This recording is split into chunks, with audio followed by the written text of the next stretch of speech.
It is Wednesday. We are wizards, and today is a day that we call Wizard Wednesday. Channeling in through the quantum downs, this is Elf. And Dotta. And Bear, I'm going full degen today. Ooh, that sounds exciting. That's a change, Bear. Yeah, I feel like I wasn't even committed. Today's the day. I'm really turning on the gas, guys. I'm excited. Well, it's about time. I've been waiting for some bear gas. Well, you have it, sir. Bear, I think you've got a big announcement today, but I'm going to ask you to hold on to it for just a moment. We don't want to give it all away right yet. We've got a big show today before we let Bear really pour on the gas. We've got cult questions. We've got updates. And we've just got a lot to talk about. I'm not going to preview too much. Let's just jump right in. So I'm going to go for the first cult question. Let's see. SPZ has a lore question. Can you talk a bit more about the lore of the colored factions and how they pertain to the warriors? Because there's several traits in the warriors collection that touches on this, such as the bodies and the tunics and the armor and the weapons and so on. Okay, yeah. So I'm glad you noticed, SPZ. Yes, the warriors are indeed part of the color factions of the Runiverse. To my mind, what we're dealing with is a power structure in the universe where probably at the head of these factions are the wizards, who sort of are these elites who are designing all the political machinations for their own ends, whether that is righteous or wicked. And the warriors are sort of the boots on the ground who carry out these designs. They often proudly display these color affiliations in certain instances.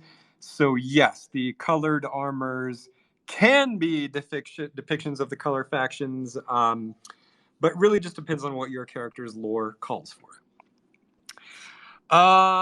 Okay, let's see. From Shlee. Shlee's asking, what route does Magic Machine plan on taking to market the Runiverse game? How can the project get the word out most effectively to reach a wider audience? I don't have an answer to that. Bear, did you guys have an answer to that?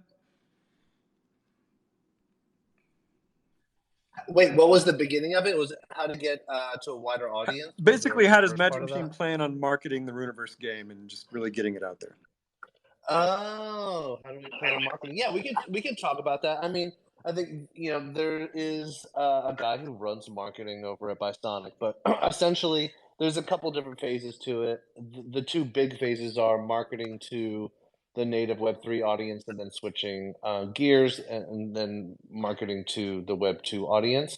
I think I might have talked about it a little bit last week, and more information coming, but distribution is going to be key. So we have some big traditional marketplaces where people tend to just buy their games. So I think that will be a part of it. I think, actually had a really interesting conversation with a friend of mine who manages some of the biggest Twitch streamers in the world. I'm talking like the tops. And I think getting those types of people onboarded, playing the game, streaming the game, are going to be a big boost for us. So those are just a couple things. And then, I think you can't really run ads in the Web3 space, but I think there's probably going to be at least a little bit of a paid marketing campaign to the normies out there that we think will like the game. Is that a good enough answer? Yeah, and then also Bisonic themselves is sort of like a traditional game publisher in a lot of ways. And they have quite a bit of experience getting people to play sort of, let's call them, traditional games. And so that's everything from the things we talked about, right? Like paid marketing, advertising, running campaigns, getting influencers. They have, like as a team, they have experience of like getting games into like physical retail stores to like digital downloads. So there's very much like an experienced team for kind of that level of path. I mean, and then I think in terms of like marketing to crypto people, it's always just, I think everyone's still figuring it out as we go. But yeah, those would be the thing what we're doing. Yeah, I'm sure everybody saw the awesome thread that that team put out today on their Twitter account. Just full of great content. I actually DM'd Tanilo, the creative lead at Bisonic, just this morning, and just told him for like the 20th time how much I love their monster designer. That artist is just so talented, and I would love to bring him on Wizard Wednesday if that's possible. I'm not sure if it's even possible, but he's just an amazing character designer. Hey, Matto, do you have any input on What's this? up? Hey, Matto. My phone was giving me issues, so I had to hop into my laptop and phone. But yeah, we're actually pretty excited. We have a lot that's being worked on right now, and like we are like kind of creating the next moves in terms of marketing for like how we're gonna push out the next waves. So like we're just gonna so for now it's like this production update is it goes over a lot of great stuff that I'm sorry. I'm getting I'm still getting like some issues with my laptop, I think. But It's okay. yeah, sorry. Yeah, we have we have more campaigns coming out. I know we kind of pushed back the day a little bit so that we can focus more on like actually getting more marketing done to push out the word more. And Bisonic internally, like was brought up before, they have experience of doing this traditionally. So they already have a wider game plan that we're gonna work on. Excellent. Okay, I'm gonna move to the next question. Glabuz, I don't even know how to say the name. I think everybody knows who this is, though. GLABZ is asking, what's in the vase? So the vase they are referring to, I believe, are the vases of the Athenaeum collection. So with those, you can see that they were each named after regions of the Runiverse. To my mind, I'm imagining that someone, I don't know who yet, some kind of envoy to those regions was delivering them as gifts to sort of power centers in each region. In my mind, they sort of all came from one place, from one like artisan somewhere in the Runiverse. And you'll notice that they're all shut with a lid. Now, I don't think this lid can be opened by normal means. And so the outstanding questions on these vases for me are, who made them? Why can't they be opened? What's inside with them? And maybe most importantly is, how did they end up in the imp boxes? Because that's sort of how they all came into our possession. The Nightmare Imp was giving them away as treats. So somehow he gathered them up and started giving them away as innocent trinkets. Did he ruin the grand designs of the original maker of these vases, or is he playing a role in their redistribution? I don't know, but that's the answer that I can own. That's the only answer I can give so far. Okay, Snoop Dogg is asking regarding the 3D beasts. There was discussion around them being humanoid characters versus accurate depictions. I guess he's asking if there's a decision been made on those. So I have not reached out to the Beastmasters as to what to do with the 3D versions of the beasts. I'm sure I will at some point. You know, as we said before, like if you want to use these as playable character rigs, they probably have to have a sort of humanoid bipedal skeleton in them. As far as I know, there's no meta that's supporting quadruped rigs just yet. So like at this moment, I'm leaning towards making like a biped version of every beast just to start with, and then maybe a more accurate depiction gets built later. You know, it's tricky because like the Kelpie, for example, that's not a quadruped, that's not a biped, that's like a triped. And so, you know, let's say these metas implement quadruped support, but will they implement triped support? Probably not. So, you know, I to me it's just like, do these Beastmasters want these characters to be usable in 3D open metas? I don't know. So yeah, I'll definitely reach out to them and just get some input. Speaking Yeah, it's like of, oh, go ahead, Dotta. it's all the more reason for like why we want to kind of like control a bit of our own 3D experiences, right? Because each one of the beasts really could use their own rig, and so that's, I mean, it's a lot of work, but to really get the feeling that you'd want out of them. Yep. And then speaking of 3D, O is asking how close is the website update for 3D rig release? Okay, yeah. So Few all the, weeks. what's that? It's probably a few weeks. Yeah, I was gonna say a few weeks. All the geometry is done, the textures are done, the rigs are done, like the characters are done. Now we're working on the website, and then also like just generating the entire collection with all the parts. A lot of ugly bugs rear their ugly faces when you start doing that. Yeah. You know, this even happens with very simple 2D pixel art, like certain combinations are just not working. So now extrapolate all the complexity of a 3D character into the complexity of 10,000 different combinations. And yeah, we're seeing some bugs.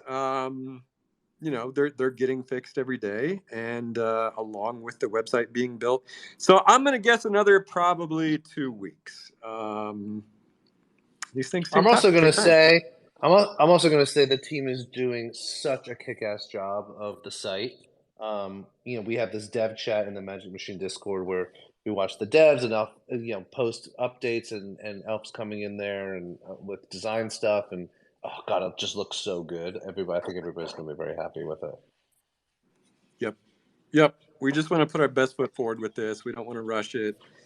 We want it to just really blow your mind.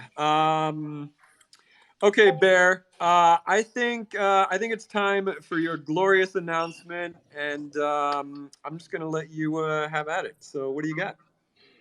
All right. Well, first of all, I want to apologize that it's taken this long, and I think Elf and Doe, we should jump into why it's taking this long Yeah. on the tail of this. But Yeah. you know, definitely long time coming. Happy to announce that we have, as you all know, we have a 10-issue comic book series that's already in the works. We already have a couple books done and finalized. I think the big part about the one half of comics is making them, the other half is like distribution, marketing, getting them out into the stores, going through the right process, the traditional process. And so we've signed a deal with Titan Comics, Titan Publishing, who handles some of the biggest IP out there. Some we blasted out an image this morning, but some other IP that they handle: Star Wars, Doctor Who, Minions, Assassin's Creed, Star Trek, like just a ton of just huge global IP. And so it's just so important when we're going and putting together these initiatives, that you partner with a company that's just been doing it right. I think one of our superpowers as a company is never pretending to be good at something or know how to do something that we don't know. And that really allows us to have no ego and to partner with the best in the business. So the comic book series will be distributed by Titan. It'll be physical comics as well as online.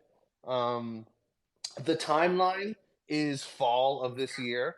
And once issue number 1 comes out, we're probably looking at October or November. Although I think we'll probably still have a footprint at both Comic-Cons. San Diego's in July and New York is in October. But the first one will come out in October, November, and then therefore there'll be a new one every single month. Some fun things that sort of come along with working with a publisher like Titan is like the marketing side. And so part of that marketing is getting really high level sort of name artists in the space to do cover variants. Obviously, we already have Riley Brown, who is, I think, part of the reason that we even were able to secure the deal is because of his talent and his sort of just reputation in the space. But we'll be onboarding other really fantastic artists known in the space to do cover variants. That's like a known marketing tactic. Titan also, some of these deals, are really just using the pipes of the distribution company. So like, meaning that like the partner, in our case, like a Magic Machine, would just have to like pay for everything, and they just facilitate. What's nice with Titan is, they are going ahead and fulfilling and paying for all of the marketing, which it's in business, having a partner that also has skin in the game is really good, right? Because it shows that they believe in the product. They have some risk. If you have risk, you're going to be pushing it harder and trying to make it work. And so was really happy. I think that was part of the deal. Is like, okay, sure, we could pay for it, but if we can get someone else to believe in it enough to put their arm on the table also next to ours, that sort of proved to us. So very exciting, and we're still looking at what the possibilities are on sort of the digital side in terms of Web3. We haven't really gotten into that yet, but I think we're known for pulling some tricks out of our hat, so you can expect maybe some fun stuff there. Am I missing anything, guys? There's a ton I want to say about this. Number one, as I've said before, what I love about the comic is, like, not only is it a physical comic that's going to be in stores, but it's also just a proof of concept for what we're doing. It proves the thesis of what we're trying to do, which is take cult content and funnel it into these larger media expressions. So many of the storylines in the comic are pulled from the book of lore, inspired from the book of lore. So many community members will see their characters in the comic. So that's very exciting. Number two, I also really want to put just a lot of your artwork in the comic as like extra pages. I don't know exactly how we're going to like make that process work just yet, but I really want to get like actual cult content into the comic, printed on the page. So I mean, those two components right there just really are sort of a testament to the collaborative legendarium. Another thing I want to touch on is, Bear was talking about timing, and I want to talk about speedrunning a franchise, but like the first part is, I think we started talking, like giving hints that we found a comic book publisher last year. And I'm going to give you some inside baseball right now. We were actually talking to Dark Horse Comics long before we started talking to Titan. We thought we had a deal with Dark Horse. This back and forth with Dark Horse was what, like 5 months, Bear? Was that how It long was, yeah, it was about 5 months, yeah, of negotiating. I mean, this was like full on, like we're doing it, going back and forth. Yep.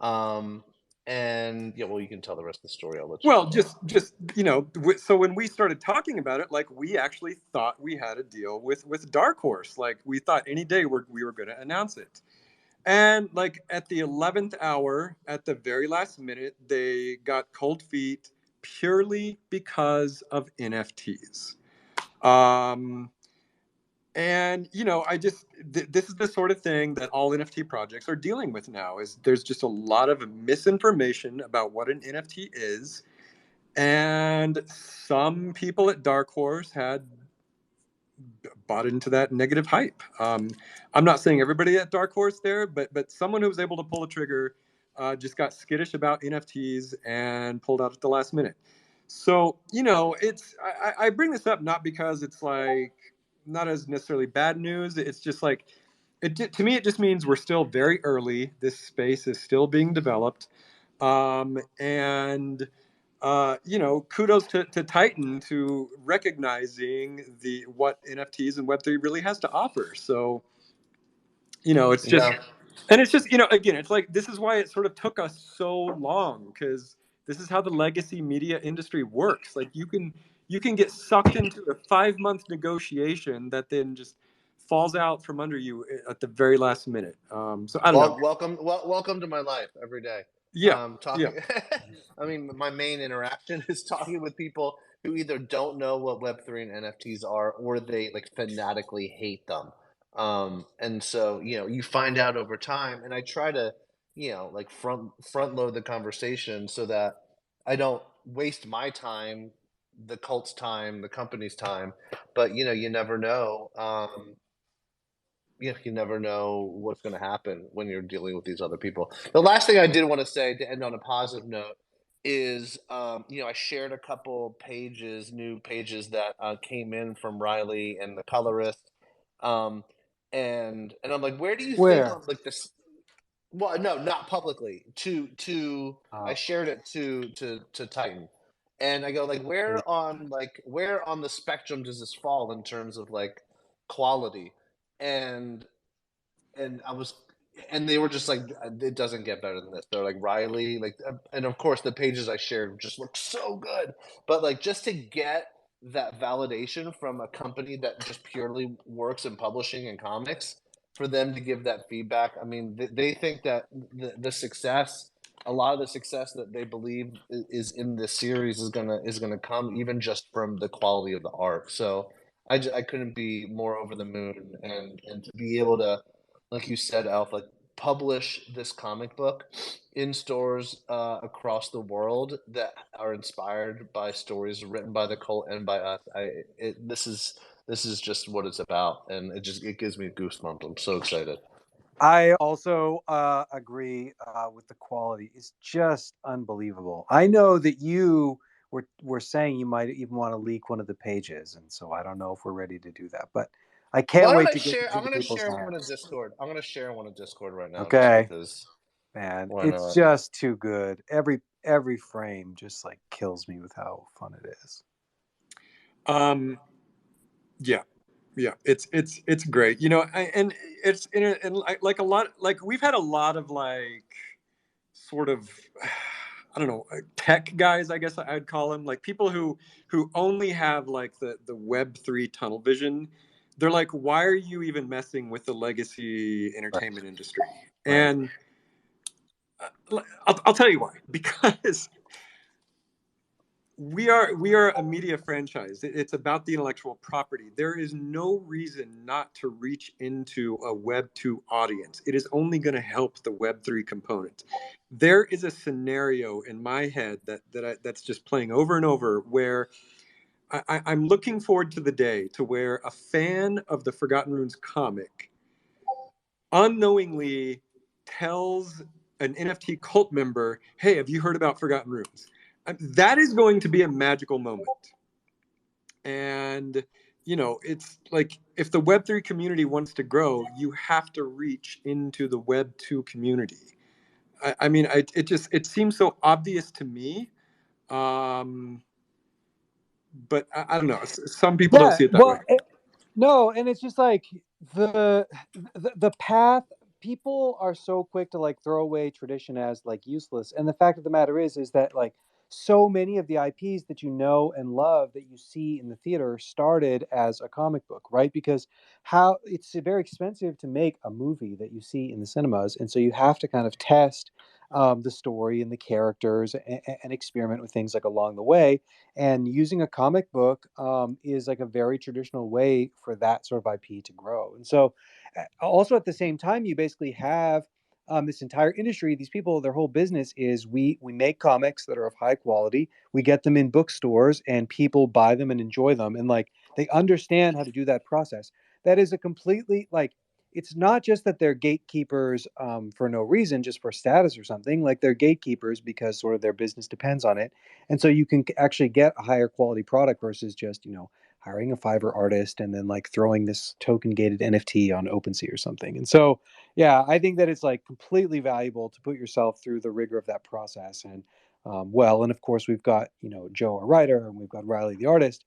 I love the all the little details in every frame of these, right? Like in this tree outside the house, when you look, there's like skulls baked into the bark, and right, and there's a rune above their door in terms of the welcome sign, and there's just like the more you look, the more little details you start to see, and that's just a sign of like just professionalism, right? Like look in the back corner of the room of everyone playing the board game, and you can actually see that their staffs are hidden there behind the bird almost. And so it's just all of those little details are painted in with care, and they become more iconic with everything we publish. Yep. Yeah, and just the general like comic book audience is there's a lot of overlap with the audience who loves fantasy and Magic the Gathering, and it's just like this is our audience. Like I'm not certain that another NFT project, a comic book, is necessarily the best move for them. I mean, I don't know, not to pick on Pudgy Penguins, but like a Pudgy Penguin comic doesn't necessarily overlap with your traditional comic book crowd, but like I know that certain comic book stores host Magic the Gathering card games every like Thursday night. Okay, I mean it just makes sense for Forgotten Runes Wizards cult to intersect with that community. So it's I just Yeah, love it. I love it so much. I agree. Um, so and again, the comic is like part of the whole thesis of speed running a franchise. Now, we tweeted this fun image today that put the Forgotten Runes comic next to Star Wars and Harry Potter and Minions, for example. And so this morning I did a little bit of research on Wikipedia, and I wanted to see how fast those franchises were built. And so let me give you a few numbers, and you can tell me if we're quote speed running. So with Star Wars, George Lucas first conceived the idea in 1971. He wrote the film in 73, the first Star Wars film. They began filming in 76, and the film finally premiered in 77. So from the conception of the idea to finally hitting the big screen was 6 years. Okay. Harry Potter was first conceived by J.K. Rowling in 1990. She wrote the first book in 95, the first draft. But it wasn't, Sorcerer's Stone wasn't published until 97. And so that took 7 years from conception to actually printed book. The Minions, that they debuted in the film Despicable Me, which began production in 2008. The film premiered in 2010, and then the Minions didn't get their own film until 2015. So that took 7 years. Okay, Forgotten Runes. Conceived in the year 2021, launched the collection in 2021, began production on our MMORPG in 2021. The TV deal started in 2022, and our comic book will hit the stores in 2023. Okay, all of that is 2.5 years compared to all those others that took 6 and 7 years. So are we speed running? The argument could be made. And we're just getting started. I mean, just think about what we're gonna do in 6 or 7 years time. If we're not Yep. speed running, then why are my legs so tired? Wah, wah. Yeah. Dad joke. There we go. Yeah, Bear. So speaking of speed running, another big thing happened to the legacy entertainment industry just yesterday, I believe. Hollywood is seeing a huge writers' strike. Now, I think that our partners have been sort of waiting for this moment because they can sort of leverage it to their advantage. So, Bear, can you maybe tell us any details about that? Yeah, I feel like I need to dress up like that character, Mr. Hollywood. Have you guys ever? Never mind. I'm going to stop myself. I'm about to go on a tangent. I will Too talk late. about that. The memes have already started. Everyone's opening Capling Yeah. already. God. Anyway, so yeah, the WGA, the Writers Guild of America, of which there are two branches, West and East. Every once in a while, it's a union. They collectively strike on behalf of the writers that are in those unions, um, to negotiate better rates for themselves. And I know I won't go on too much of a rant, but I could talk for a long time about this. Um, you know, with streaming, the whole entertainment industry completely shifted. once every major studio started to chase Netflix in this subscription streaming service model. Long story short is writers are getting paid much less for the most part because shows aren't getting syndicated. More shows being created. So the more shows being created, the less the individual show writer makes, because there's only so much money to go around. Anyway, so the WJ is striking against all the studios, anyone who pays for content, who works in tandem with WJ members, so that they grind production timelines to a halt, which then force the studios then come to the table with better terms. So I'm happy that the writers are doing this. I always want creative people to get the best possible deal, the fairest deal. We all know that, the other day I saw the CEO of this company, Roku, that is they just laid off like 1,500 people. He just got like a $50 million like stock option grant. So I think the rich are getting richer in this world. But when it pertains to our show does not fall under WGA. Our show falls under IATSE, which is essentially the Animation Guild. And so that allows us, while everybody is sort of grinding to a halt, it allows us to go out into the world and shop the show for distribution, which means there's less competition. The streamers, the distributors are even more hungry for new content. So it sort of plays into our strategy. So this has been on our radar for a long time. We've all known, sort of in the industry, that this was coming. It's here now. I think it's good for the writers, but it's also in the WGA, but it's also good for us specifically because I think it gives us it's just it's all about timing, and it feels like good timing to go pitch this thing. Am I making sense? Yeah, super helpful. Thank you for sharing it. Well, I'm eager. Yeah. I like hearing about it.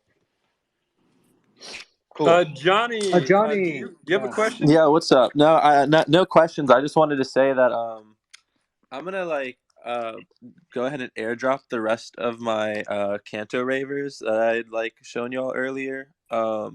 But I'm gonna drop them to Wizard holders and Nice. other NFT holders and various people. So keep an eye out on your wallet for that. I'm still trying to figure out exactly how to do it, but I don't know. It's all being sorted out, and that'll be taken care of soon. Cool, thanks. That's fun. Good to know. Yeah. All right. I love the Kanto. Thank you. With Kanto, does it uses the same keys as you would use on Ethereum? Is that the idea? So even if you've never used Kanto, if you kind of have an address, then you can kind of still use it exactly. on Kanto. And here's what I'm trying to figure out. I was thinking maybe just there's maybe 1,000 left, and I want to just airdrop the rest of the supply.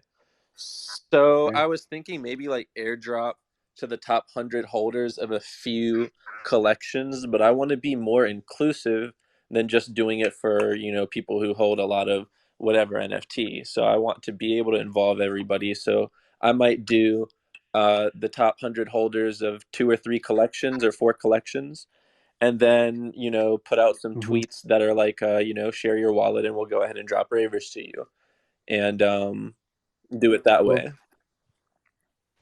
Well, I can tell you, I'm not biased, but getting your fingers into the cult, this is the best community out there, the most passionate builders. So yeah, I'd recommend it. Oh yeah, really bro. fun. I mean, I've had Wizard for a long time now and enjoyed it, and it just feels like something I can't let go of, and I enjoy popping in here every now and then and hearing what y'all got going on. Appreciate you, boss. Yeah, absolutely. Yeah. Thank you. Would y'all mind if I pin the airdrop tweet out? It's do go it. for it. Go nothing ahead. you have to connect a wallet to. Yeah, It's go ahead. literally just share a wallet, and we're gonna airdrop to those addresses. Yep. All right, thanks, Chief. Y'all can appreciate y'all for having me up here. No problem. Yeah. I just want to address one quick thing I'm seeing in the Secret Tower when Bear shared this comic. the shapeshifter head, the bear-headed guy, is not actually Bear's wizard. I just wanted to make sure people know that. It's another Yeah, bear-head wizard. thanks a lot. Thanks a lot. You didn't even put me in the freaking comics. I'll tell you this: neither me nor Dotta nor Bear actually appear in any of the comics. So, Oh, but Cool, many other cult members do. Yeah. cool. yeah. It doesn't matter. Bear still owns that head in my mind, so That's right. yeah. Yeah, I'm gonna pretend it's me. I don't care what you say. Okay. Okay, so we had two dramatic things happen last week, and we're gonna try to tread over these topics as tactfully as we can. Yeah. I'll talk a little bit about, like, let's call it like the Hall of Cats Yep. stuff that went on this week. I Yep, think go for it. there's like a bit of there's some conflict over the weekend. I'm not going to talk about it too much right now. I'm working through talking to a lot of the individuals involved. Making sure we take time to hear everybody's perspective. If you're aware of it, just know that I'm handling it. I'm talking to people, taking it super seriously, trying to make sure that everyone's feelings are heard, and listening to everybody. So yeah, dealing with that, we'll put together, like, I'm going to put together like a little bit more of a thorough statement, which I'll drop probably tomorrow. And we'll make a few policy changes, right? We want to make sure that sort of the Discord is just like a welcoming, friendly place for everyone. And there are like a few things that I think that we can do to make sure that happens. So yeah, I'll leave it at that for now. All right. Yeah, just know that we're on it, and we're handling it the best we can. The other dramatic thing, which honestly was more funny than anything else, to be honest, was Bear and I went on a show last week called Shark Tank. It's actually the reason that I so abruptly ended Wizard Wednesday last week is because I was like a few minutes late for that show. And so I don't know how many of you saw it, but it was freaking hilarious. I didn't even know what the show was. Bear Snake signed us up for it, and he started giving me shit for it too. So when I finally realized what it was, my first thought was, this is stupid. This is a waste of time. Why the hell would I participate in this? Just like let a bunch of people yell at me? There's no way I'm going to do this. Okay, but that first thought. But wait, can we pause for a second? Hold on. Let me just finish. Okay. That first thought only lasted for 5 seconds, because then I realized, no, I cannot wait to do this. This is an opportunity to shine, because I know what Forgotten Runes is. I know it can stand up to scrutiny, and I have no fear from these guys or anyone pitching the project. And so that's why I hung on. So, okay, yeah, go ahead, Bear. No, can you guys hear me? Yep. I was just gonna say that there's this quote that is in my head from you where you're like, I'll talk to anyone anytime. But without fail, every time we set something up, you're like, I don't know, I'm not sure if we should do this or not. and then I would say like 85% of the time after the fact, you're like, I'm so happy we did that. So I just want everybody to know what I'm dealing with the elf over here. Yeah. I'm not helping. I was in the DMs be like, if you don't want to do it, don't do it. Just bail. It doesn't matter. No, Dotta was straight up saying, you guys bailed. This is stupid. There was so many headwinds going into this spaces, but we did it. So yeah, I mean, they're basically emulating the show Shark Tank and having a bunch of crypto people come up and pitch their projects, and they just tear into them. And so you can see why I might be reluctant to do it, because, why would you do that? Because you love to fight, that's why. Oh yeah, no, and that's why I did it, because I fucking love to fight. I'm actually like a keyboard warrior, if you guys don't know this, in another life. I love arguing, and I was chomping at the bit. I did have to unfollow you on Facebook back in the day. I was just like, I can't. So anyway, so at the very beginning of the show, they give a disclaimer about like, don't take any of the criticism too personally. We're all friends here, blah blah blah. And you know, I respect that. And like, I realize that these so-called judges, they're really just playing a character. You know, they're giving harsh critiques as a form of entertainment. You know, just like the TV show, and that's fine. But what I realized is, unlike the TV show, where they can cut out any section that makes the judges look like unprofessional fools, this show was live. And I can say whatever I want, and they can't cut it out. And that I saw as a massive advantage. So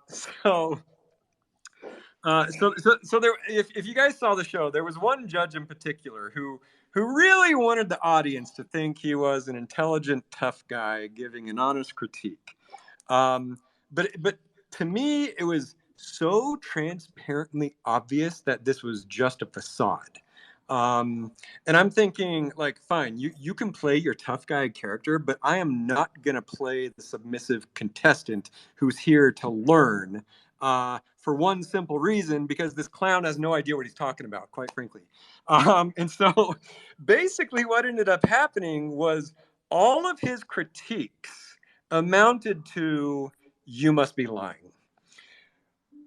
Everything Bear and I said, the guy basically thought we were lying because it was just too impressive, so it couldn't be true. Yeah, it turned into this whole thing. It was like, it wasn't about what we've done. It was about proving to him that we're not lying. And I was like, what's going on? Yeah, which is just like, you're supposed to be a judge, and the best critique you can leverage is, you're lying, I don't believe you. And so that was hilarious. And like, you know, at the end of it all, it was hilarious. Flu was in there. He was hilarious. You know, I thought we did great. I got a lot of DMs from cult members telling me how much they enjoyed the show. Some people even said, I wish you guys would get way more edgy and confrontational on Wizard Wednesday. But yeah, it was a fun show. And like, you know, the show was over, and I left it at that. But the drama was not over. And like, honestly, I even hesitate to go into the second part of the drama. But like, we did it. We escalated the drama, and I want to tell you why we escalated the drama. Because this judge, the character that he was playing, it sort of went to his head, and he sent me a lot of really threatening DMs, and I shared these DMs with Dotta. And then, Dotta, what did you do? Oh yeah, this was shocking. This was let me set it up. Let me set it up, Dotta, because sorry, not to cut you off, but fine. Me and Elf were like, oh god, Dotta's not gonna like any of this drama. He's so not into this. He told us to not do this. Now that's the table I'm setting for your tweet. Well, this is what tripped me up with this guy. Look, whatever. I don't mean to spread dirty laundry, but then he basically started claiming that like he texted the CEO of Bisonic and they said that they'd never heard of us, which is ridiculous because like they're like my personal best friends, and it was just this like blatant lie, and I couldn't believe it that they were like having these like, it was so weird. We even emailed her and we're like, did he reach out to you? And she was like, well, he interviewed for a job here and he didn't get it. You know, it was just it was so weird. And so I was really mad. I think I was in a bad mood that day. So then I also tweeted about it. Yeah. Oh, But you didn't just tweet about it. Tell us what you did. I don't know. I didn't think it was that big of a deal. My tweet is actually quite nice. I didn't name him at first, and I said there's a large influencer with 100K followers. His job is hunting rugs, and he thinks that we're lying about having rigged 3D models for all of our characters, which he did. He thought we were lying about having a full MMORPG with Bisonic. He thought we were lying about having Derek as a show writer. And what I put is, you know what? I can't blame him. I can barely believe it myself. Yeah. That's lighthearted. No, I know, but I feel like you need to get a better, like, different, like, outside perspective on your own tweets, because sometimes you tweet things like that and you're like, what? It's like so super nice. And it was like straight. I thought it was just like a shot across the bow, calling him out, and then you ended up tagging him, and I was like, me and Elf were like, oh my god, Elf's going hard. Dota's going so hard right now. That was the icing on the cake. Was at mentioning the dude. That's where it went like next level. Miss Dotta and I took a Big Five personality test, and I ranked 1 percentile on politeness, which means in a room of 100 people, there would only be like one person who ranked lower on politeness. Okay. Wow. And so, okay, but this is sort of like why I really want to talk about it, because like some people might see Dota's tweet as the first shot, but really this guy took the first shot. I mean, he was like straight up lying about who we are and what we claim, and was like basically implying that he's going to tell everybody in the crypto community that we're liars. In DMs. Like, it wasn't just like for show on the show. It was like afterwards, like follow up, and that was like crossing a line. Yeah. And like, I'm not going to share, like, I'm not a huge fan of call out culture at all, but this guy just like took it to a ridiculous level, and we had to defend the project. And so, yeah, I mean, the guy's a clown. I don't care if that sounds rude or distasteful. He just really is. I mean, look at his PFP. But all right. And I, there's one other angle to this, which is a lot of crypto projects thrive on drama. I mean, that is how any personality can really just get engagement, is by indulging in drama. And if, like, I think Forgotten Runes really kind of rates pretty low on the drama scale. We're generally a really like well-natured project where at the top of our scale is just love and goodwill, and I want to keep it that way. I never want to do like the drama arc. We've even had people straight up tell us, you guys need more drama. That's how you're going to get engagement. And so for me, it was just like, okay, let's do an experiment with the drama arc, because I know this is one that we can win. I know this is one that we didn't even start. And so let's just see what happens. Let's play with it. And that was sort of my motivation behind it. There was an aspect of us internally where it was like an opportunity for where we're like, no, wait, we're right here, and we never have drama about us. Ooh, how exciting is this? Like, we're finally getting some FUD. Great. Like, it was like, this is what drama feels like. How do we turn it around and use it? Drama is not that good. So no, but like even internally in the Magic Machine Discord, we were all just like having so much fun, like just with everything that was going on with this guy and the tweets. Stresses me out. I don't relish it. Yeah. Elf does. Elf is fine. No, quote, by the way, my yearbook quote was, "I feel safer in the eye of the storm" by like some punk band Lagwagon growing up. Funny. So I'm all about being in the middle of it. It's fine. I'm tearing up looking at the Discord right now. There is a lot of kind words. Thanks, everyone.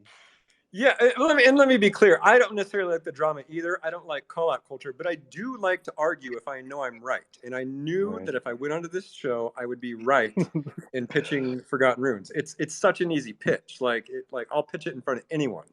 So that's what I enjoy, if that's called drama. Oh my God, this copy pasta. You're right. In Secret Tower, amazing. Yeah, Dota, we love you.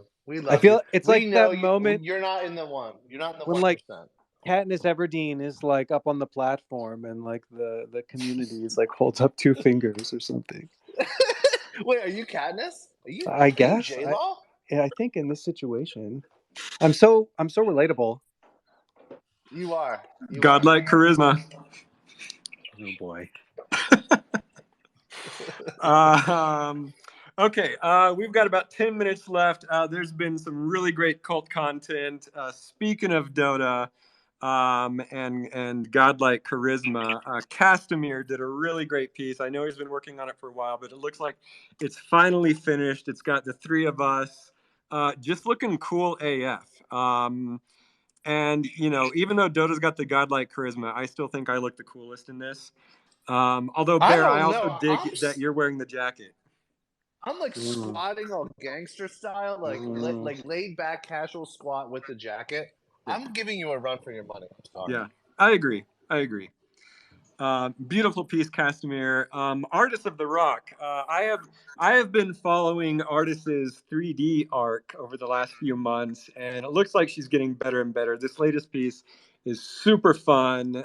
It's got the One Who Rings sitting on top of this like fun little cubic landscape of mushrooms and clouds, and it's just awesome. It's really fun watching Artist's 3D journey. Meat Prisoner, one of my favorite artists, did this really fun pixel animation of an imp saying GM.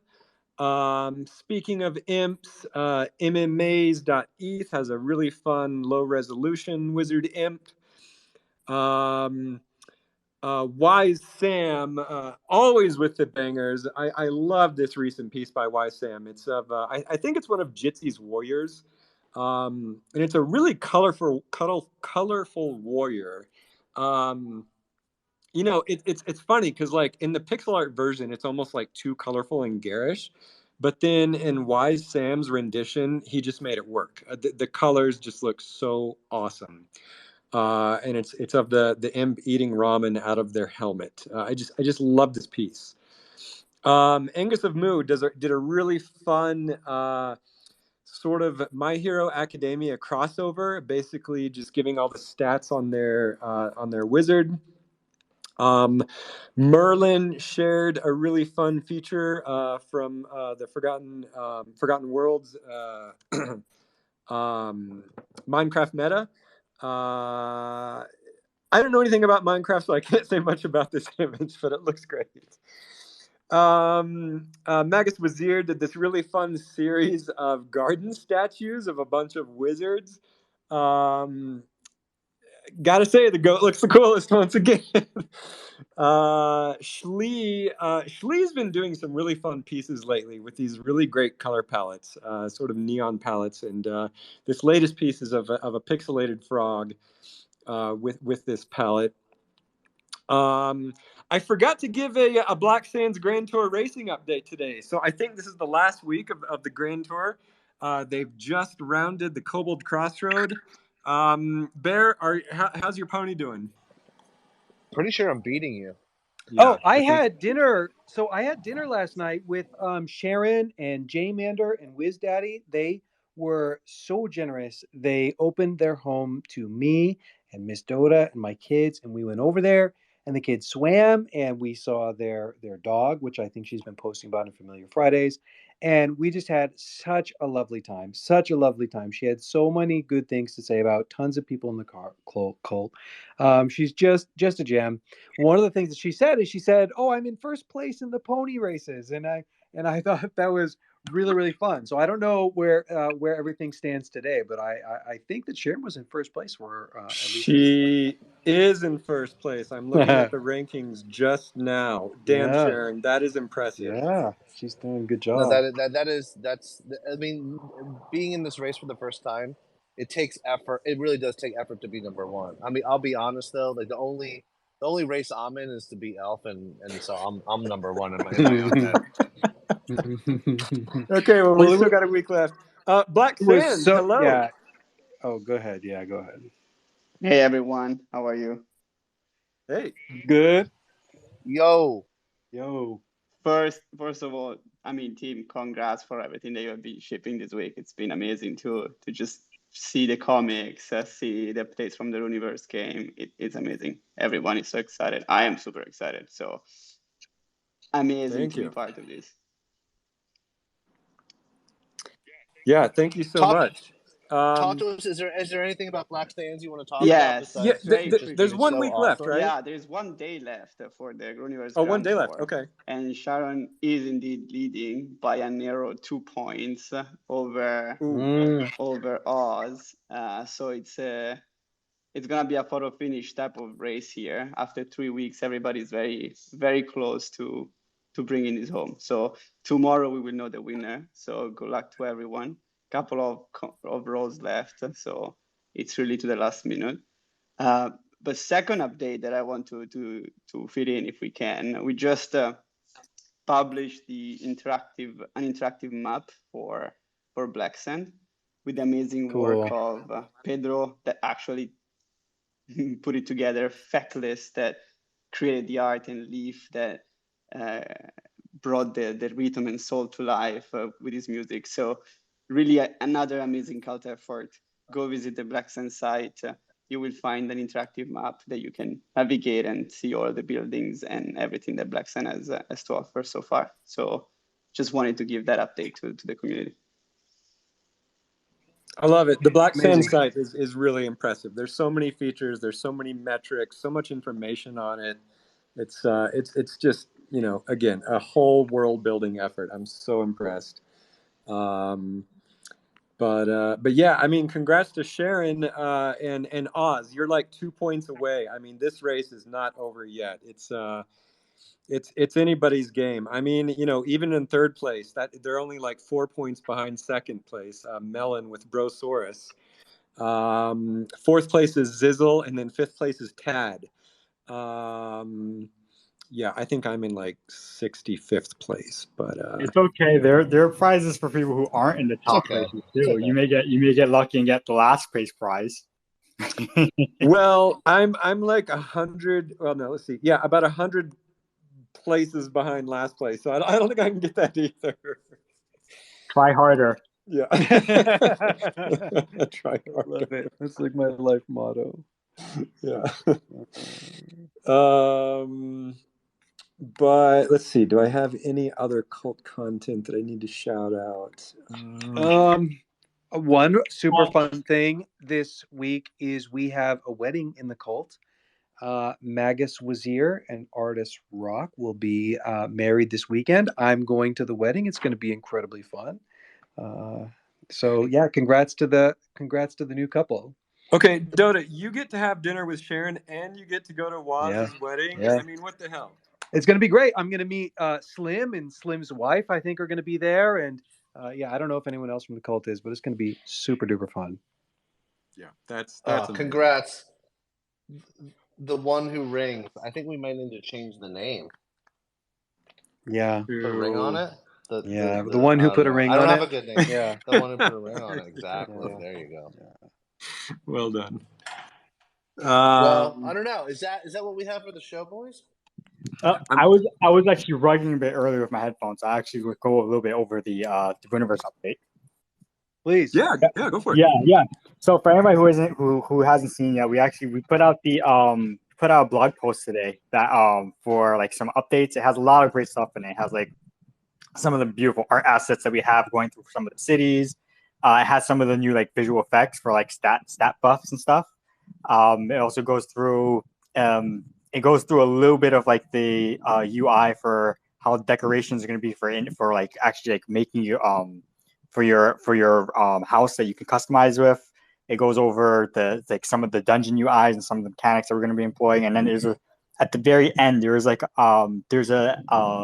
preview of our white paper that we've actually been working on for a while. I think that's obviously going to go like a lot more in depth about like how the mechanics are going to work out and how the whole game flow is.